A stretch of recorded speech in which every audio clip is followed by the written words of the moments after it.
What I'd like to show you in this video is how to make some changes to the existing SharePoint site collection. So a site collection is the top of the tree where it has all the information and sites and document libraries and everything beneath it. So to make changes at an admin level, we need to log in as an Office 365 administrator, to which we get the portal as you see here. In the top right we go to admin, we pull that option down and we select SharePoint from the menu that therefore appears. This will take us to the SharePoint Admin Center, and this will display our list of site collections that we have access to. So you see I have a number that are available to me. It's important to note that this SharePoint Admin Center is only available in the enterprise plans, generally not available in the small business plans. Now if I want to make a change to a particular site, all I need to do, for example, is select that, and then you will see the ribbon menu across the top highlight indicating the changes that I can make. So in this case, if I want to increase the amount of storage space that is available, I select the option to set storage quota, and you'll see that I have 9.37 gig available, and it's currently set at almost 2 gig. So what I can do, I can simply go in there and I can change this and change the options, like for example sending an email to the site collection administrator, for example, when my usage gets close to reaches perhaps let's say 90% of the usage. Now once I save that, what we'll see is that will then update the site collection. You will then notice that you'll see a little green spinner letting you know that that is updating, and then when that is finished, you'll notice that the storage has now been increased to a much higher level. So it's really that simple. You simply go in, select the site, go to storage quota, and then increase the amount of storage that is available. Now the limit that you will have available to you is the total amount of storage. Now that's indicated here in the top right. So at the moment you can see that I have 9.37 available of 30 gig. So I can allocate obviously up to the amount that I have freely available. So quite easy, quite quick, just simply go into the site collection, select storage quota, and increase the value to increase the amount of space that is available to that SharePoint site collection, so that you can now add more documents and information to that area. Now with that updated, we can basically do the reverse. So what we'll do is we'll select our site collection, go back into storage quota, but what I'm looking to do here basically now is to reduce this from the amount. So it's currently set to 3,000. I might want to reduce that because I want to make space available.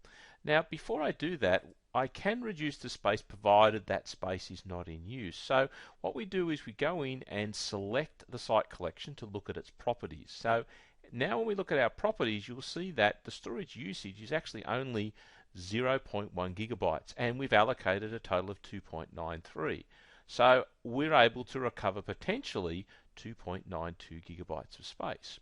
So what we can do is again select that, go into storage quota, and we can now reduce that amount of space we have allocated back to a level that is more suitable, provided that that space isn't currently in use. So I know at the moment you'll see that I'm only using 0.01, but I've allocated 2.93. Therefore, there is 2.92 of space that is currently unused. So I can now bump this down to 2 gig in total. So if I now save that, that will then go away, update the site collection, remove the additional space, and return that to the pool. So you'll now see that the pooled space goes up, and this then decreases to the number that I've set.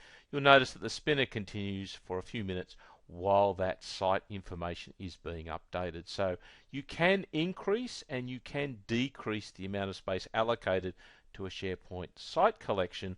Obviously when you decrease it, that's on the proviso that that space isn't currently being used by that site collection. Now the other thing we can do for our site is we can also go in and we can change the server resource quota.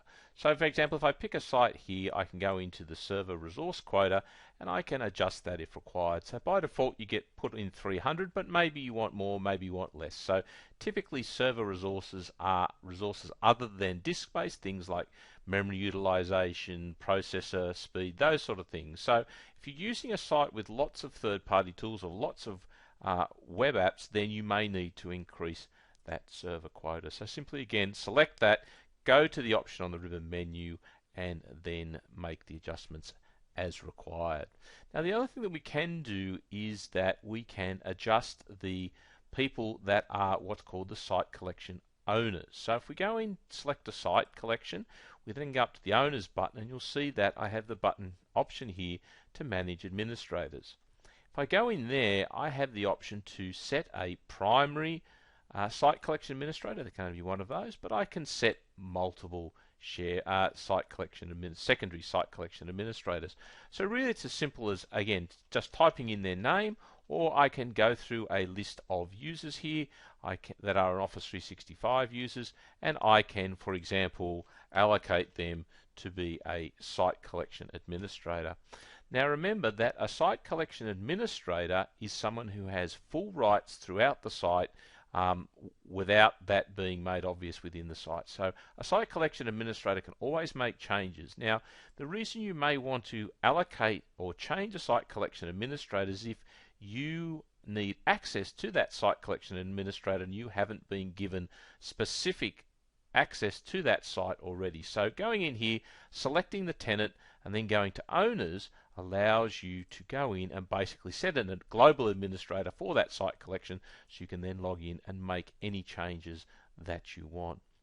Now the final option that we'll discuss here is how you share your site with external users. So remember that Office 365 SharePoint allows you the ability to share your information in a team site with external users. Now the first setting, what you need to do is you need to go down here into settings, and you'll find that there is a global option that we need to set here to allow external users throughout all our site collections. So down here under external sharing, you'll see that we have three options: don't allow sharing, allow external users to accept sharing and have to sign in, and also allow external users and anonymous links. So in this case, I'm allowing external users and anonymous links potentially across all my tenants. So if I go back to my site collection, so that's the very first thing we need to set. The next thing we then need to do to allow external sharing on a site collection is select the site collection and go to the sharing button. Here we can now choose again whether to allow sharing, whether to allow external users, and to allow external users and anonymous guest links. So here we can control exactly who has access externally once we turn it on for our complete tenant. Now what you can obviously do is you can set up certain site collections to have no sharing, whereas other site collections may have full sharing. So this is one of the advantages of creating different site collections, because you can then configure the external sharing as you see fit. So good point of practice is generally to make sure that you have the securities right, because you don't want external users potentially getting access to your internal information. So quick and easy way to make sure that that is correct. So in summary, we select a site collection, we go into the storage quota, and we can adjust up or down the amount of space, disk space, that site has allocated to it. We can also select the site collection and go into the server resource quota. The resource quota allows us to control how many things like processor speed and that within a site collection. And again, typically you increase this when you add more web apps and third-party solutions. The third option, remember, is to go into settings, turn on external sharing, select the site collection, and then hit the sharing button to allow external users to gain access to that information in that site collection. The final option again is to select the site collection and go into share and go into the owners area, and this allows you to set your site collection administrators who have global rights throughout that site collection, allowing them to administrate it quickly. That's the end of this video. Thank you very much for watching.